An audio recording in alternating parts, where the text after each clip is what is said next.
વાત કરવામાં આવે તો વડિયા તાલુકાના કુકાવાવ ગામે સામૂહિક દુષ્કર્મની ઘટનાથી જિલ્લાભરમાં ખળબળાહટ મચી જવા પામેલ છે।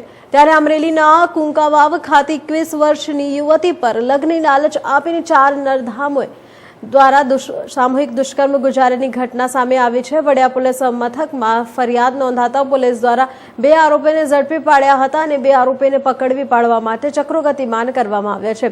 વડિયાના કુકાવાવમાં સામૂહિક દુષ્કર્મની ઘટના બાદ પોલીસે ત્વરિત કાર્યવાહી કરી લીધી છે અને 21 વર્ષીય યુવતીને લગ્નની લાલચ આપી સામૂહિક દુષ્કર્મ ગુજારવાની ઘટનામાં પોલીસે 4 વ્યક્તિઓ પર દુષ્કર્મ ગુજાર્યું સામે 2ની હાલ હસ્તગત કરી લીધા છે અને પ્રિતેશ ઉર્ફે પદિયો ખાસો દરિયા અને દકુ રામજી વેકરિયાને ઝડપી પાડવા માટે ચક્રો ગતિમાન કર્યા છે।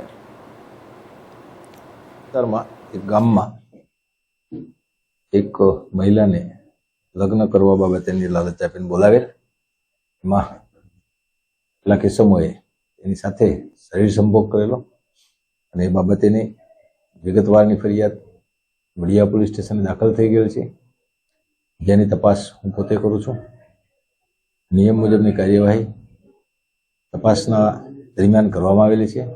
એફએસએલની ટીમમાં પણ મદદ લેવામાં આવેલી છે અને આ ગુનાના કામે સંડોવાયેલા 2 આરોપીઓની ધરપકડ પણ કરવાની કાર્યવાહી હાલમાં ચાલુ છે, હસ્તગત કરી લીધેલા છે। એની વિગતવાની કાર્યવાહી કરીને એરેસ્ટ કરવામાં આવશે। બાકીના જે 2 આરોપીઓ છે એને શોધવા માટેની વડિયા પોલીસ સ્ટેશનના પીએસઆઈ મિસ્ટર દવેને અને એની ટીમ એમાં સક્રિય છે અને એ મળી આવેથી પણ તેઓની ધરપકડ કરવામાં આવશે અને નિયમ મુજબની કાર્યવાહી કરવામાં આવશે।